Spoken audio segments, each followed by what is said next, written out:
What's going on, people? We are Tottenham TV here to preview the massive game this weekend. Tottenham against Manchester United, the Carabao Cup quarter-final. Spurs are hopefully en route to Wembley. 3 games away from a Wembley final, and this is our biggest game of the season so far. And it is, I'm already getting a bit of butterflies, getting a bit nervy for the game.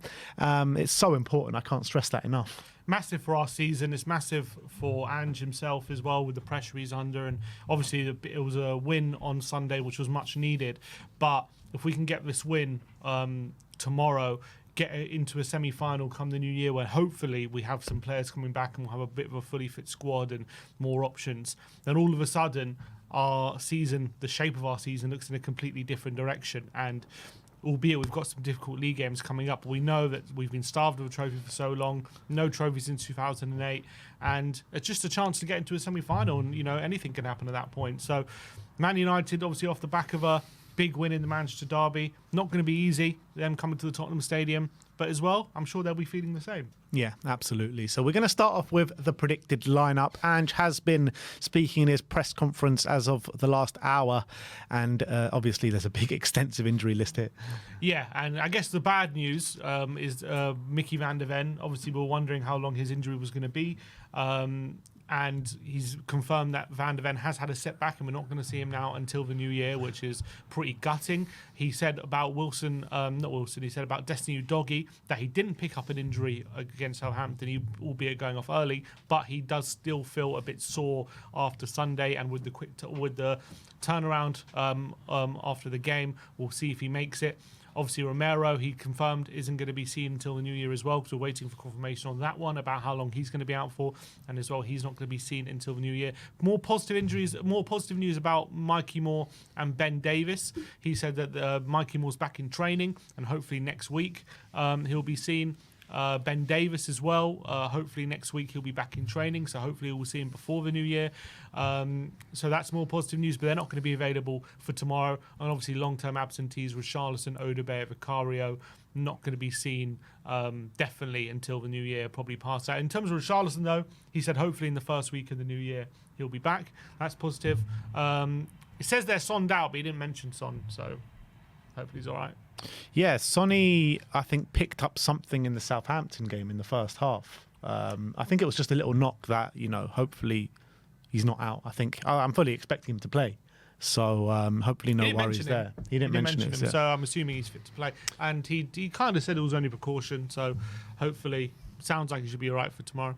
Yeah. All right, well, let's get into the predicted lineup. This should be your lineup, the predicted lineup to take on Manchester United in the quarter-final of the Carabao Cup at the Tottenham Hotspur Stadium tomorrow night.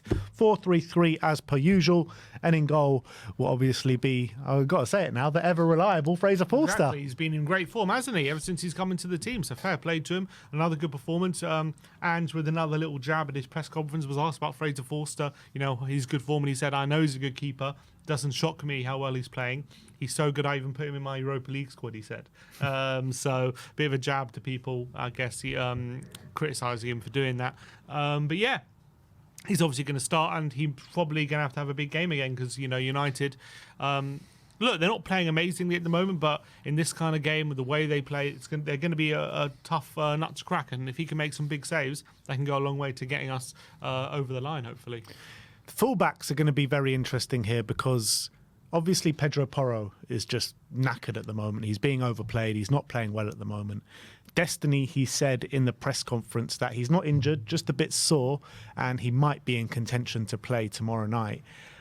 I think one of them is a certainty, I think, in terms of Jed Spence. I think Jed Spence definitely plays. It's just about where Jed plays and who plays in terms of Porro or Udogie. What are you thinking?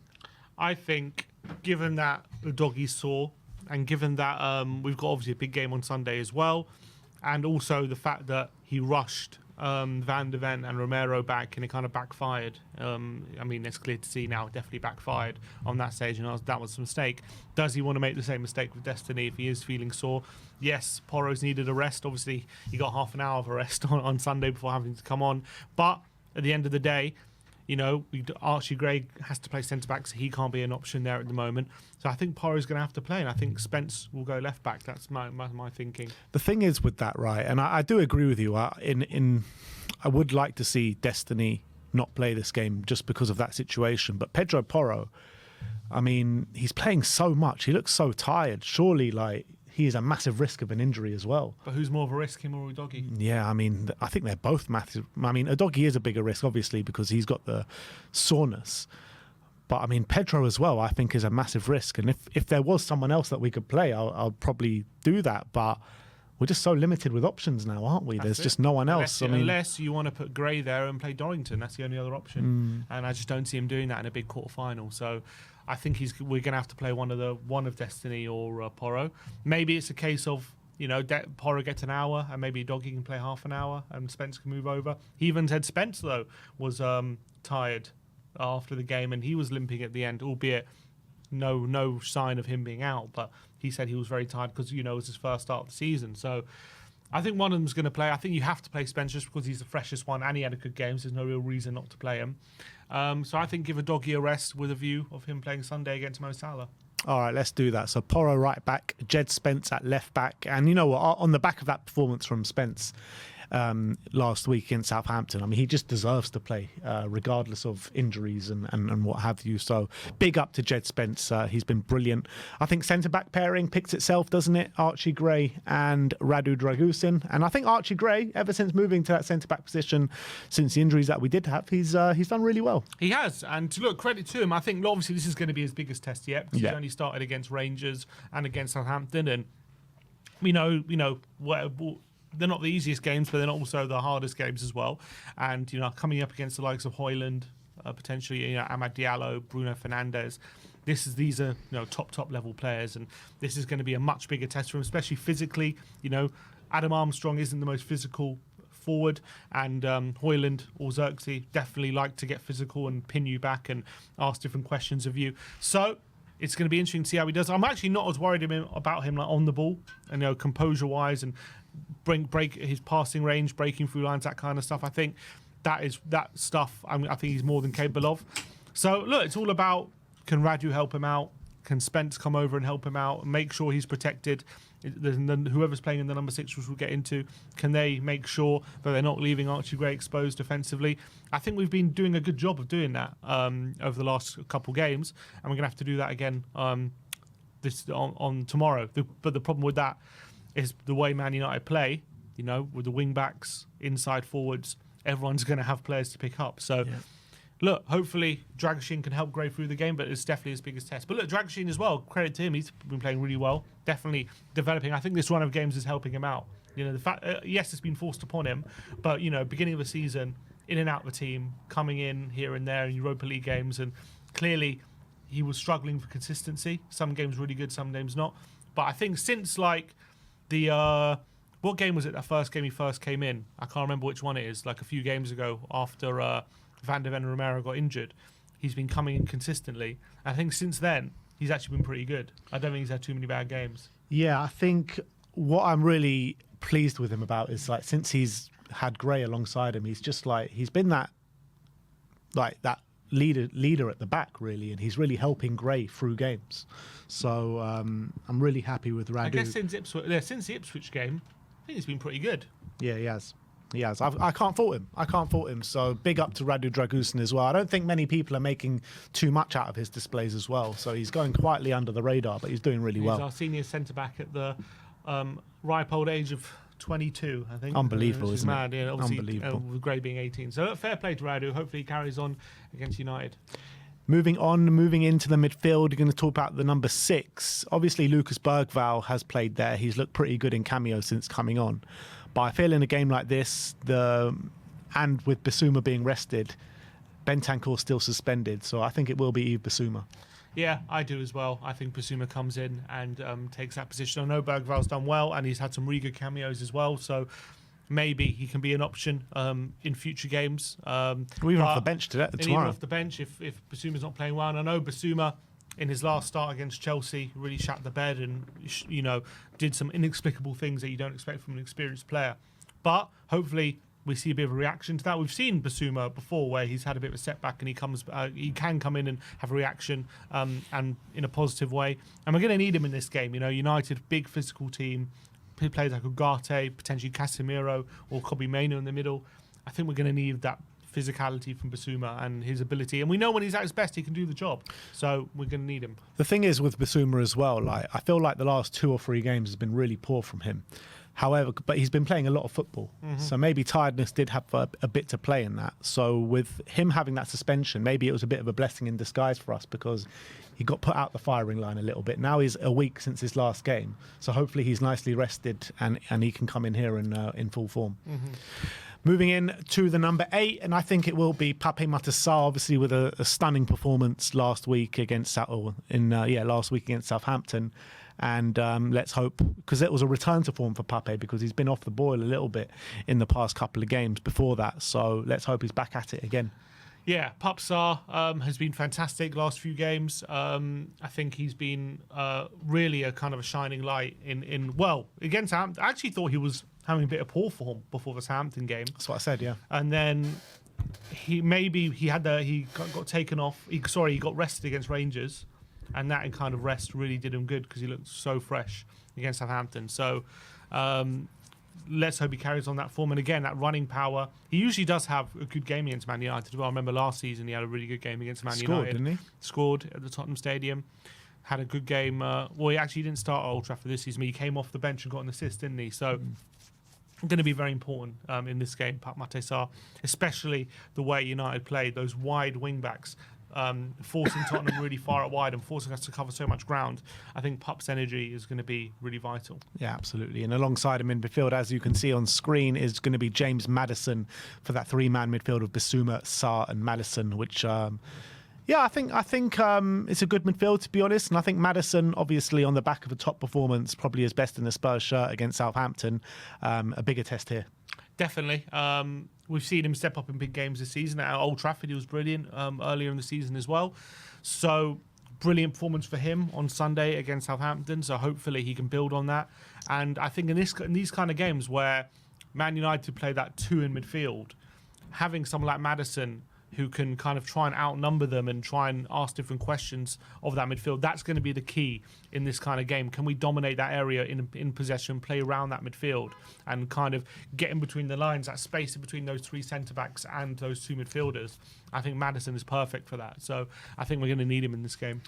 Yeah, right wing, obviously a toss-up between Decky and Brennan Johnson. Brennan just really not playing well at the moment. Last couple of games he's been pretty much anonymous. But with Dejan Kulusevski, obviously, he's been our player of the season this year, and there's no chance he doesn't play. You're not going to leave him out, are you? He's going to have to play. And look, to be fair to him, our best 2 performances in the last few weeks have been with him on the right. I also feel like as well the way... last few months. Well, yeah, whatever. The last 2 wins we've had, good wins, have been with him on the right. And obviously, we're not going to leave him out. And I think as well, the way Man United play... because they play that wing-back system, when they defend, they can't defend with the 5. And I think where the space can really be got at is in between that wing-back and the wide centre-back. And I think Decky, the way he cuts inside, can really maybe be perfect for exploiting that. And he's also, hopefully, could be good at committing that wide centre-back out wide to create more space in the middle. So looks like it could be Harry Maguire in that position, or could be Martinez, one of the 2. I think it'll be Martinez. Either way, I think Decky will back himself in those kind of situations if he pulls them out wide in a 1-1 situation. So I think Decky is the right man for this job right now. You know what, as well, if Decky coming up against Martinez, we know Martinez is a bit of a hothead. He likes to dive into challenges, and we know Decky as well likes to draw a lot of fouls in a game and contest with a lot of duels and stuff like that. I mean, he should be looking at that and trying to get him sent off. Like that should be a plan for Decky in this game. Definitely, really frustrate him. He's so much bigger than him physically as well. Yeah, he can stand up to him for sure. I know they call him the Butcher, but I think Decky, we know how physical he is, we know how strong he is, and he's not going to be bullied by anyone. So I think Martinez, I wouldn't be surprised if he tries to bully him and gets frustrated at the fact that he can't. In the number 9, obviously it will be big Dom Solanke. Expected a bit better from Dom Solanke in the last couple of games, but in a big game like this, I'm sure he'll be up for it. he's got an really important role because, as we say, Man United going to be playing 3 centre-backs. So he's going to have a very difficult job, not just with the pressing free kind of centre-backs, but as well when we're getting crosses in the box, he's going to be up against 3 defenders in there. It's going to be very congested, and we're going to need him to be at his very best with his movement, making sure he's using different ways to get ahead of the defenders, finding any space he can in that middle, and trying to physically dominate any of the centre backs that he can. And that's going to be very, very difficult. And if he can't do that, making sure he can make the ball stick and bring other players into play, which we know he's very, very good at. We've seen him this season struggle against teams who play a back 3. Spurs in general have, but I think he's also struggled to make as much of an impact when teams do that. So he's going to have to do that tomorrow, and I think he's got a very, very important role to play. And then to make up that final 11 on the left-hand side will be Son Heung-min, the captain. And, we brought you the stats a couple of days ago in terms of his link-up with James Maddison and the stats regarding win percentage with James Maddison and Sonny in the team, and it makes for good reading. Definitely, and they clearly have a good relationship on that left-hand side. If Mazraoui is out, I think he will definitely be looking at that situation thinking I can take advantage of that, because I think Mazraoui is by far their best fullback or wing-back, and they might move Dallo over there. I know he's good as well, but I think Sonny will fancy his chances on that side. Again, in the, similar to on the right-hand side, that space between the wing-back and the wide centre-back is where Sonny is at his best as well, in that kind of area. So if he can get in between the lines there and kind of get any sort of opportunities, that could be really, really important in this game. So I think obviously Sonny got a rest at half time on Sunday, so clearly I think that was in view of starting him in this game. So he definitely comes in. He's obviously got a very important role to play. Yes, let's run through that lineup. As you can see on screen, it's Fraser Forster in goal, right back Pedro Porro, left back Jed Spence, Radu Dragusin and Archie Gray as the centre back pairing, Bissouma and Pape. Do you reckon that's a double pivot, or do you reckon Bissouma will be the lone 6? I feel like it might be a double pivot. I hope it is, because because United play with the kind of 2 in the middle, a bit like how we did under Conte. So I think we're gonna need both of them in that position, and Maddison kind of floating in between the line, knowing he's got that protection behind him. That's what I want it to be anyway. With James Maddison in the 10, Decky on the right, Sonny on the left, and big Dom Solanke up top. So that is our predicted lineup to take on Manchester United in the quarter-final of the Carabao Cup. Let us know if you agree. If you disagree, put your lineups in the comments section below.